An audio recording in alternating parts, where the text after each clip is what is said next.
So we are doing a car review today. Amber, what car are we reviewing? My 2024 Cadillac Lyriq. All right, guys, so here it is. Amber's 2024 Cadillac Lyriq. We've talked a lot about this car. Let's talk more about the details. All right, guys, so like I said there in the beginning, we are going to be reviewing today Amber's Cadillac Lyriq. She's going to actually be doing a lot of the talking in this video. I just wanted to get some of the details out. So it is a 2024 Sport Level 2, which means there is still one level above this car, which will give you bigger wheels, heads-up display, and a couple other little goodies. But for the most part, this car is pretty much loaded. Now, there is a big, good, bad, and ugly aspect to this car. Believe it or not, more so than any of my other video reviews, there might be more ugly with this than anything. With that said, I still really like this car. We're gonna have Amber talk all about it though, because she's lived with it now for a little over 6,200 miles. So in 6 months, she's put about 6,000 miles on. It's about 1,000 miles a month. Not that many miles, but we've already had a fair share of issues. Let's get into it. All right, so like I said, Sport Level 2, and it is the Onyx Black, I believe it is. There's not really a whole lot of options outside of the Sport Level 2. If you move to a Sport Level 3, like I said, you will get 22-inch wheels instead of the 20s that you see here. You would also get heads-up display, but for the most part, this car is already pretty fully loaded. Amber, tell me, just in your 6 months that you've had the car, what do you like about it? What do you hate about it? And what would you absolutely change about it? Oh boy, these are all good questions. As Justin said, this is my 2024 Lyriq. I bought it at the end of April from Smell Cadillac out in Greensburg. Purchased many vehicles from them, never had a bad experience, great customer service. Unfortunately, I think I might have got, I guess, a lemon, so to say. I'm having a lot of electrical issues with it. Well, let's not get into that just yet. Okay. Tell me, what do you love about it? I like the speed. I know it's only 500 horsepower, but to me, that's over 200 more horsepower than a vehicle I've ever had before. Justin had mentioned one thing that I dislike about it. From the moment I drove this car off the lot, they said it was going to be months before I can even get it, so I kind of just settled. I can't stand the wheels. The wheels. I wish they were a little bit bigger. I wish they were black, which would put me in a Sport 3. Yeah. Unfortunately, Sport 3 at that time was not an option because this is a second-year model for this car. They just recently came out with the 2025s, and there's a lot more goodies, but the wheels. I was going to get a new set of wheels for it, a new set of tires, and then I had a couple of issues with the vehicle, which we'll talk about in a second. So I haven't really invested any money into it until I find out where this is going. So what you like, what you hate, and what would you absolutely change then if it's not the wheels? If it's not going to be the wheels, I would probably say I wish this car was just a little bit shorter, so to say.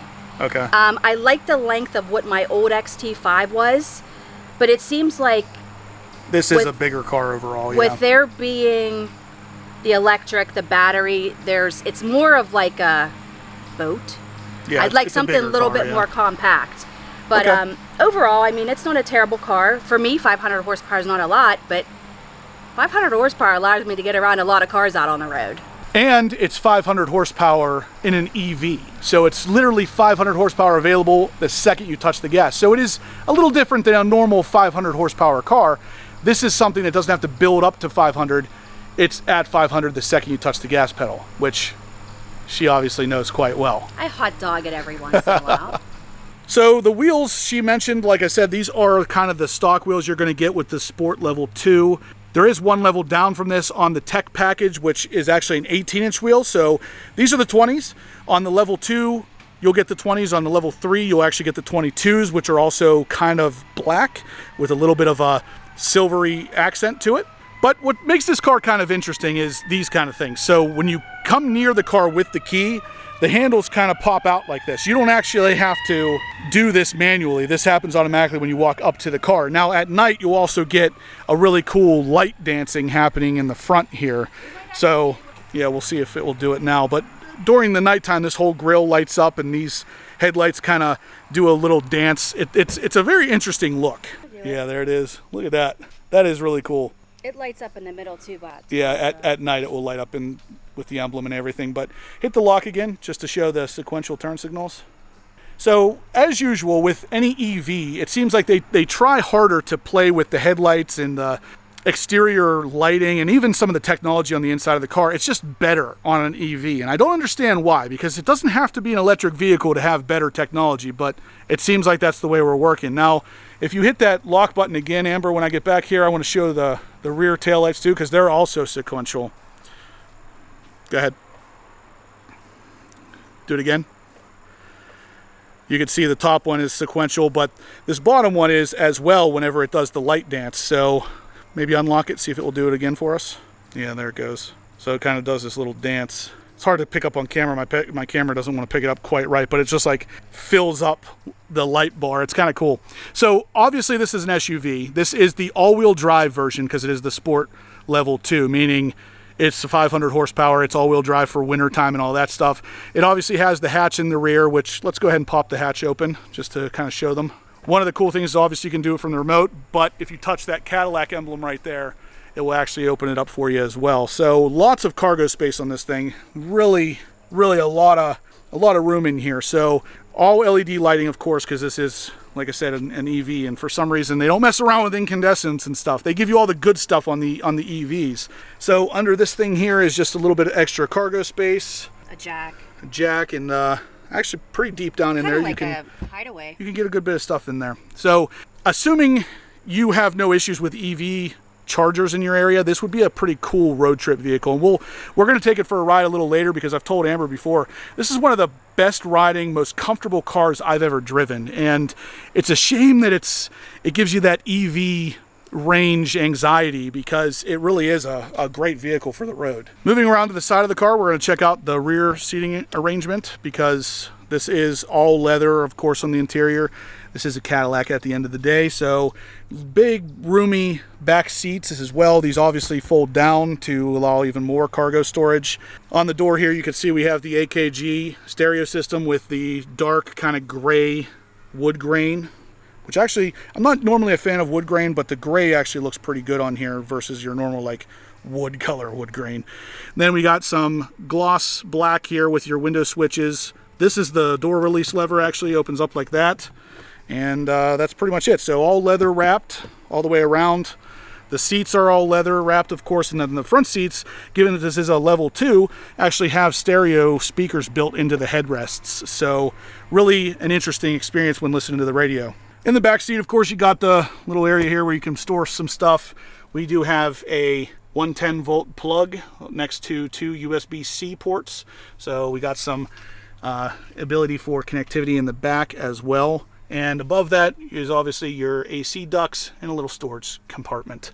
But let's check out the front. That's where the real magic is on this car. Now, coming up front, we actually have a really interesting design on the interior here, because it seems like Cadillac almost wanted to go with like a retro vibe. And you can tell by the use and the shape of some of the chrome up here, they wanted a retro approach to the dashboard. And it's funny because if you look down here, right there, you can see Cadillac written in like an old style font. So they definitely wanted to keep it kind of retro. Now we have the center console here, which actually has a power port and also another USB-C. So good bit connectivity in this car. We have a USB-C port right here as well, and another one down there by the Cadillac writing. So on top of that, we got your 2 cup holders, which can actually be separated a little bit differently if you want to push that down and have something a little bit bigger in there, like with a bigger handle. We have the knob right here, which helps control some of the stereo system stuff. The buttons up here, and that for the volume as well. So again, really nice use of leather here. Headrests, stereo speakers in them. Really kind of a cool approach to a car in general. Like I said, they always seem to save the good stuff for the EVs. Now, the weird thing that I thought right off the bat when we were looking at this car is that there is no frunk. If we pop that big hood, underneath there is just basically plastic covering up the motors. So basically the battery, the motors, it's all underneath that hood. So there's really nothing there. There's no storage. If there was, that would be really cool. But outside of that, we have over here the charging port, which all you gotta do is press that button right there, and there's your charging port. We press here again, and it will close it up. Now this is a full EV. This is not a hybrid, so you do have to charge that. And honestly, We've been charging it for about 6 months now, and I've only noticed about $100 difference in our electric bill. So $100 extra a month, and as you can tell from the mileage, she drives the car a good bit. It's really not that bad. That's significantly cheaper than what she was spending in gas. Anyway, let's move on to the interior here. So you can see right there, the dash, we have about a 45% charge, 43%. We've got 150 miles till empty, and this entire thing is one giant infotainment system, which is possibly my favorite part of this car. Now, the steering wheel is really cool too, because all these buttons over here are not physical buttons. They're touch buttons. And when you touch them, it vibrates to kind of imitate a click. And honestly, I didn't even realize that that's what it was until I read it online later. I thought it was actually clicking. So it does a really good job at that. Now, obviously, we do still have a heated steering wheel, heated and cooled seats, all of the creature comforts otherwise of the interiors. But we're going to go ahead and take a ride, and I'm going to have Amber tell you a little bit more about it, because like I said, she's driven it the majority of the time, so she has a better idea of all this. But the little bit that I did drive it, it is super comfortable. It's super roomy because there's no transmission tunnel or anything in the middle. The car is a bigger car, so you have a lot of space in it. And dare I say, it rides like a Cadillac. It really does. I mean, super soft ride, but at the same time, it's got a little bit of power. So we're going to go ahead and take it out on the street now, and I'm going to have Amber tell you kind of the uglier side to this story, because I've gone over all of the good that I can, and unfortunately there's a good bit of ugly. So let's take it out for a spin. Now, because it is an EV, it has to have a sound to it, and if she puts it in drive and starts moving it, you can hear it. So you can hear that.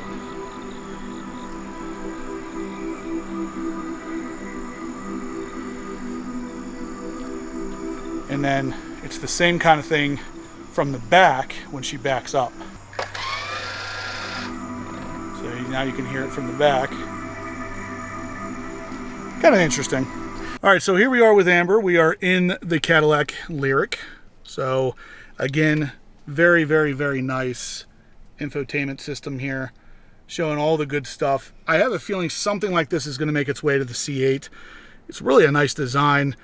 It functions really well, and you have a lot of custom options on it. So really cool there. But of course, all these buttons down here, even the low button here, if you change the temperature, of course, it's a digital readout. So all pretty cool stuff. But one thing I noticed I'm going to talk about here before I let Amber get into all the ugly on this car is the shifter is right there. So you pull towards you and down to go into drive, and then towards you and up to go into reverse. And then that button on the tip there is park. So pretty cool.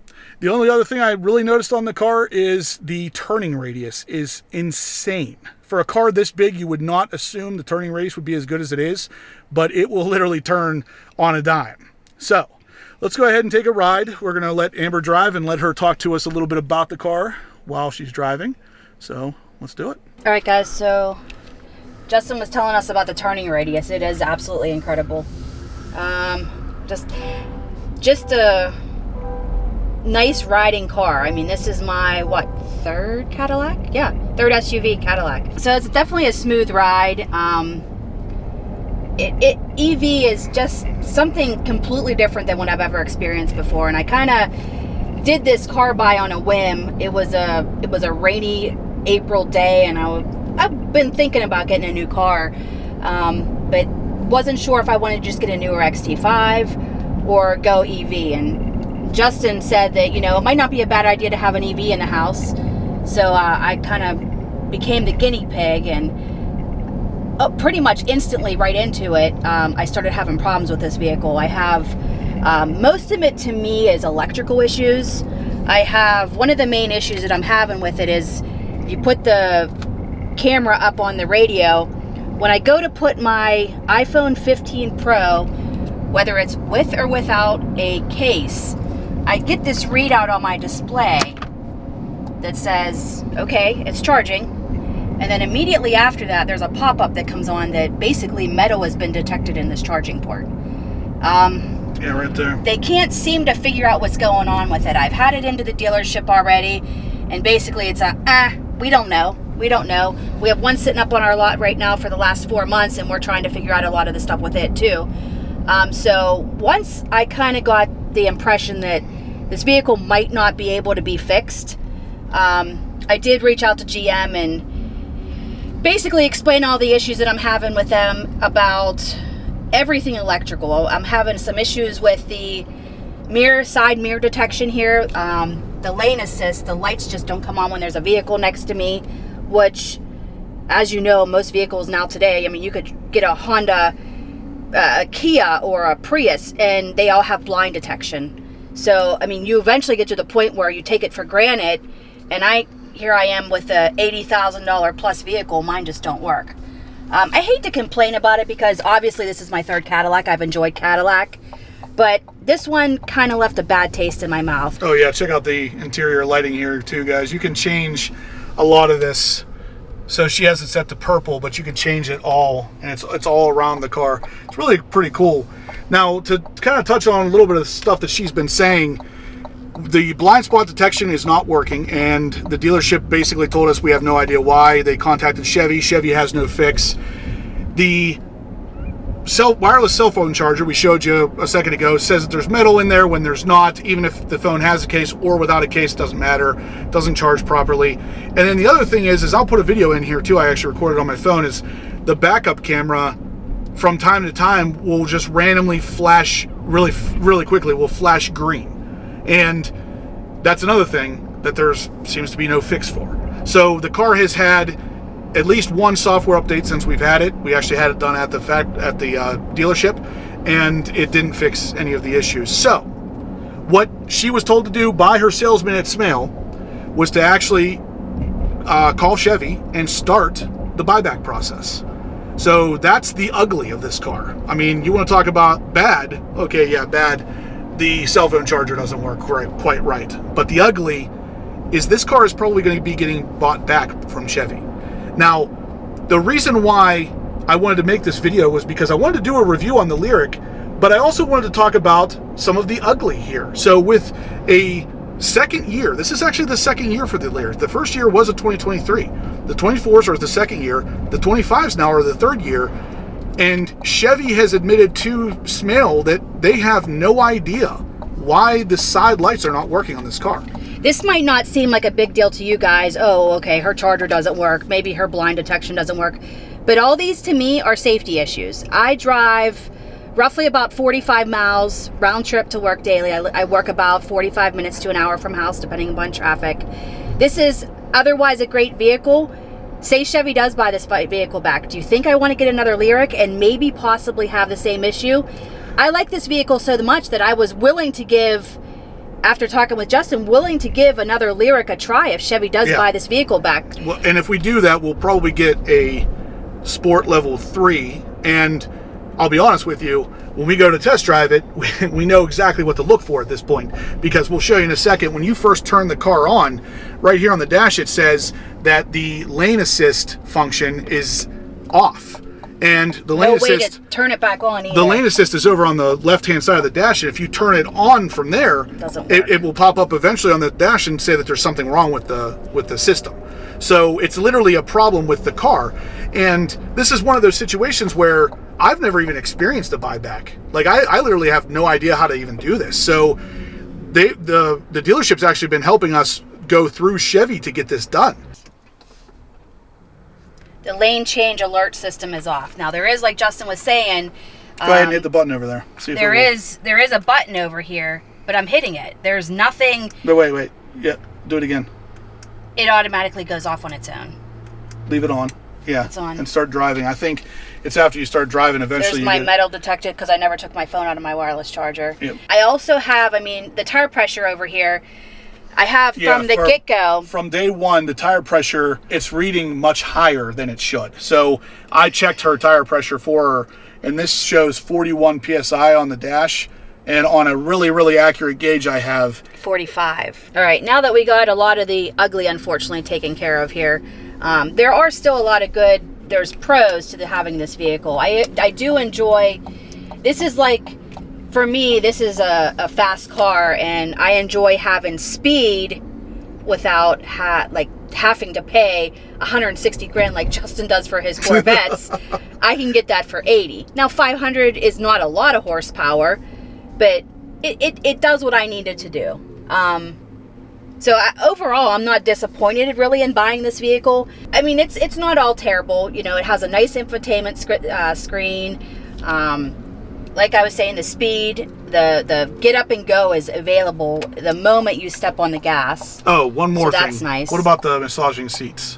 Oh yeah, we do have some massaging seats. So after a long day at work, there are some massaging seats. So you turn this knob and you actually get a little pop-up on the dash here. It'll ask you want it on, off, lumbar, or roll, and it will start into actually doing it. And it's an interesting feeling. It's not bad. She said, just like she said, after a long day at work, it's not a bad idea to have that in a car. But one more thing I wanted to touch on is the steering wheel itself here. Up at the top, you can see it has that black trim. That actually lights up with the collision detection. So if you get too close to something, that will light up. Now, the level 2 has lights up here that will flash as well if you're getting too close to something while driving. But the level 3 actually trades that for a heads-up display. But wait, check this out, guys. Available immediately. Don't look. Yeah, don't look. She knows too much about YouTube. But yeah, this car definitely has some get up and go. There's no doubt about it. But yeah, I was trying to fill up the tire pressure for her, and it was showing a much different number on my gauge than the factory system here shows. And of course, I Googled it, and come to find, it's a pretty common problem. The Lyriq has an issue with the tire pressure not reading right. Yeah, check this out, guys. Do you think maybe he wants a piece of this Lyriq? Well, that's a 06, so he'll take you. Yeah, but he got me. That's actually really nice. We don't really see many of these around town here, guys. So whenever you see a nice Corvette, we gotta stop and appreciate it. I don't know if you can hear that or not, but we're rolling through a parking lot right now, and the low speed sound comes on after, was it 23 miles an hour? 21 or 23, something like that. If you're below 21 or 23. So here's the backup camera.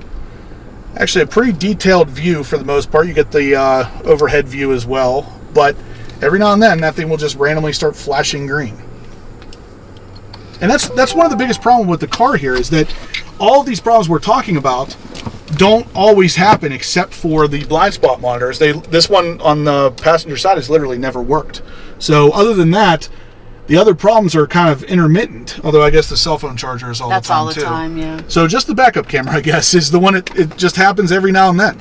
But it's still annoying, and it still affects safety to some degree, because you've come to rely on these things.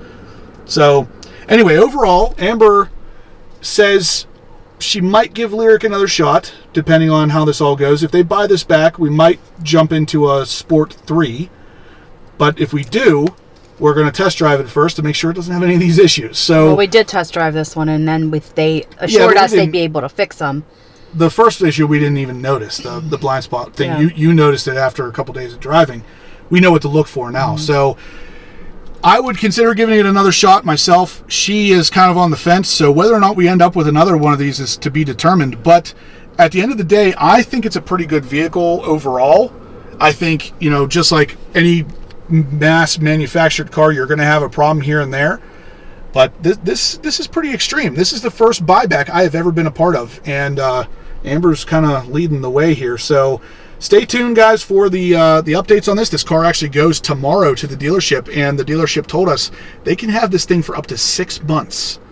6 months before they decide whether or not they're going to do a buyback. So stay tuned. I'll let you know how it all goes. But that's kind of my review, the good, bad, and the ugly of the Cadillac Lyriq. They did say basically planned that we have this car indefinitely. We're not sure when, we'll be able to give it back to you. But during that time frame, speaking with GM, I still am required to make my on-time car payments. Yep. There is, not to get into the legality of it, but there is, once they determine what happens, they do retro everything back and give me what is owed to me. So they said I still have to continue to make my payments on the vehicle, even if I'm not driving it or have it in my possession. But they said they will pay back every dime. So including down payment and everything will be paid back. All of your monthly payments, everything will be given back to you. So we'll see how it works. But like I said, this is my first time. I know it's got to be your first time for it too, right? Yep. So yeah, buybacks are no joke. But like I said, guys, stay tuned. Subscribe to the channel if you haven't for the updates on this, because the Lyriq is a cool car, but we're having some problems with it. Subscribe to the channel for the updates, guys. Smash the thumbs up button. And Amber and I stay obsessed.